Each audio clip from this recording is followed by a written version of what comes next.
à cette fonction spéciale dédiée au prochain événement sportif mondial qui se tiendra à Beijing, en l'occurrence le Jeux olympiques d'hiver de Beijing 2022. Le comité olympique mauricien a le plaisir d'accueillir aujourd'hui son Excellence qui nous en donnait un aperçu de tout ce qui sera Beijing 2022. En tant que membre de la famille, la grande famille olympique, et malgré que Maurice n'y sera pas, pour une raison évidente que nous savons tous, nous suivrons avec un intérêt particulier les efforts qui ont été entrepris par Beijing pour offrir au monde des jeux extraordinaires, sûrs et durables de ce jeu de Beijing 2022. Le comité olympique mauricien a été témoin, son Excellence, de l'efficacité et de l'hospitalité des Chinois en 2008 pendant le jeu d'été de Beijing 2008. Et nous sommes certains que pour ces prochains Jeux d'hiver de Beijing 2022, nous aurons les mêmes aspects des valeurs olympiques qui primeront pendant ce jeu de Beijing 2022. Sans plus tarder, je passerai la parole à son Excellence pour nous en donner de plus en détails sur Beijing 2022. Merci. Merci, Monsieur le vice-président, Mesdames et Messieurs, chers amis de la presse, bonjour. C'est un grand plaisir pour moi, un grand honneur pour moi de venir au comité olympique de Maurice pour la première fois. Et je vous remercie beaucoup pour cet accueil chaleureux. Le moment de venir ici est très opportun parce que, comme l'a dit mon ami, la semaine prochaine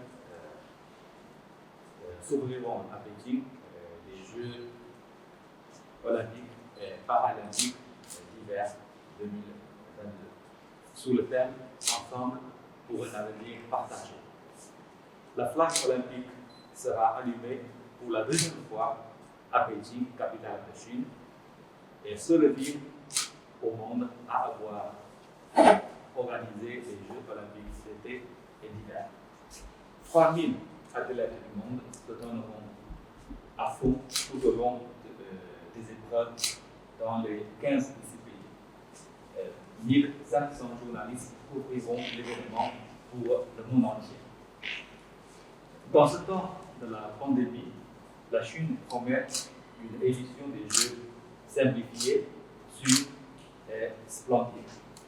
Des mesures strictes seront prises pour assurer la santé et la sécurité de tout le monde durant les Jeux. Et dans cette circonstance internationale du danger de la nouvelle guerre froide, la Chine, comme la communauté internationale, appelle le renforcement de la solidarité et de la coopération à travers le sport au lieu de la confrontation, de la haine et de la diabolisation. En décembre dernier, à l'Assemblée générale des Nations Unies, 173 pays, parmi lesquels figure l'île Maurice, ont co-sponsorisé la résolution chinoise portant sur la trêve olympique. Cet acte témoigne une fois de plus de la volonté de la communauté internationale de promouvoir la paix dans le monde par le biais du sport, laissant ainsi de côté toute divergence politique. Ces derniers temps, de nombreux pays, les organisations internationales, notamment l'ONU et le Comité international olympique, ont prononcé leur soutien aux Jeux d'hiver de Beijing et leur opposition à la politisation du sport. Le secrétaire général des Nations Unies, M. Antonio Guterres, assistera à l'ouverture du jeu. Le président de la 76e session de l'Assemblée générale de l'ONU, actuelle session, M. Abdel Sharif, portera la flamme olympique à l'ouverture du jeu. Et le président du Comité international olympique se trouve déjà à Beijing actuellement. Il a été reçu hier par le président chinois. Monsieur le Président, Mesdames et Messieurs, À cette occasion, je voudrais souligner 2 points. 1. La participation active de la population chinoise au sport d'hiver. Depuis 2015, l'année où la Chine a remporté la candidature d'accueillir les Jeux d'hiver, en 6 ans seulement, 350 millions de Chinois ont été initiés en sport d'hiver et en sont devenus amateurs, alors qu'auparavant, très peu de Chinois ont pratiqué ces disciplines. Aujourd'hui, même dans le sud de la Chine, où en été il fait chaud, en hiver il fait doux, des installations spéciales ont été construites pour satisfaire la demande croissante de la population au ski et au patinage. N'est-ce pas l'un des objectifs majeurs des JO, inciter le plus grand nombre de citoyens à pratiquer une activité sportive de façon quotidienne? Deuxième point, l'attention particulière à l'environnement. Une gestion à faible émission de carbone sera strictement appliquée tout au long des Jeux. Les 4 sites de glace pour les Jeux utilisent de nouveaux types de réfrigérants au dioxyde de carbone. Et pour la première fois dans l'histoire olympique, tous les sites de compétition fonctionnent entièrement à l'électricité verte. Un système de transport à faible émission de carbone est mis en place, dans le cadre duquel les véhicules économes en énergie et à énergie propre représentent plus de 80% des véhicules utilisés pendant les Jeux. Quant au système de neige artificielle, ce qui est utilisé partout dans les Jeux d'hiver pour assurer la qualité des neiges, de nouvelles technologies vertes sont utilisées pour que la consommation d'eau pour faire de la neige ne représente que 1,6% de la consommation d'eau locale dans le district de Yanqing, et le ratio est de 9,8% dans le district de Chongli. De plus, des zones de compétition de Yanqing et de Chongli ont été construites de type éponge pour que toutes les ressources en eau soient auto-collectionnées, collectées, purifiées et réutilisées. Au moment où la protection de l'environnement est devenue mode de vie, les JO doivent être leaders et exemplaires, non seulement au sport eux-mêmes, mais aussi à l'innovation et à l'application des nouvelles technologies. Monsieur le Président, Mesdames et Messieurs, Maurice est un pays fort dans le domaine sportif. Notre pays a obtenu des résultats brillants lors des récents Jeux olympiques de Tokyo. En 2019, Maurice a réussi à organiser les Jeux des îles de l'océan Indien avec grand succès. Et ses athlètes ont décroché la première place au classement des nombres de médailles. L'esprit sportif de Maurice et des Mauriciens force l'admiration du monde entier. Ces belles performances reviennent à la contribution importante du Comité olympique de Maurice.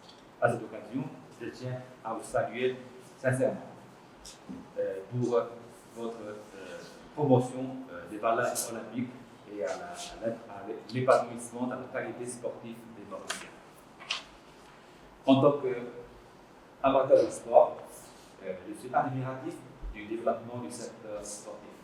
Et en tant qu'ambassadeur, je suis heureux et satisfait que nos deux pays mènent de très bonnes coopérations en la matière, tant dans la formation, les échanges, que dans l'infrastructure et les équipements, notamment la construction du Côte d'Or National Sports Complex, construit au moyen de la Chine et inauguré par le Premier ministre Pravin Gordhan. Je suis sûr que cette coopération continuera en se renforçant encore davantage après la pandémie.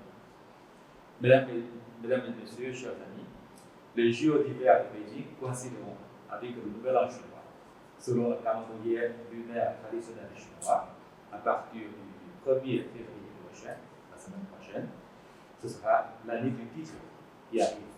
L'année du tigre symbolise la force, le courage et la vitalité. À cette occasion, je souhaite que le titre soit porteur de succès et de progrès à tous les Mauriciens, ainsi aussi bien dans leur vie sportive que dans leur vie professionnelle. Et que le titre nous apporte aussi de grandes avancées dans la coopération et les échanges entre nos deux pays et entre nos deux peuples. Avançons ensemble pour un avenir partagé. Vive le sport, vive l'esprit olympique. Je vous remercie.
C'est certain, son excellence, qu'on va trouver les rapports logiques du jeu des Bédines, analyser sur un point de vue durable de l'histoire du jeu. Sans plus tarder maintenant la parole au président du comité olympique. Son Excellence, M. Limi Diouf, ambassadeur de la République populaire de Chine à Maurice. Chers amis, bonjour et bienvenue. C'est avec un grand plaisir et émotion que nous accueillons aujourd'hui au Comité olympique mauricien, Son Excellence. Comme vous le savez, le prochain Jeux olympiques d'hiver se tiendra à Beijing du 4 au 30 au 20 février 2022. Bien que le CNO de Maurice ne sera pas représenté à ce jeu, Beijing 2022 reste un événement mondial du mouvement olympique dont nous sommes partie prenante. Dans ce contexte, le CNO de Maurice tient à remercier le gouvernement chinois pour les efforts et les moyens mis à la disposition du mouvement olympique pour faire de ce jeu de Beijing 2022 un des plus grands succès. Malgré la situation difficile de la pandémie du Covid, tous ont été mis en œuvre pour les organisateurs, pour accueillir les participants et les familles olympiques dans toute sa sécurité.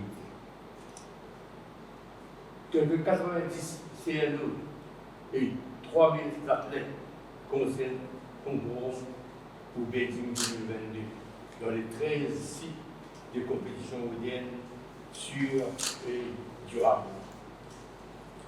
Beijing a mis des dispositions pour que ce jeu se déroule dans le respect des idéaux olympiques, dans le respect de l'environnement et assure la durabilité de l'événement pour le bien-être des participants et de la population.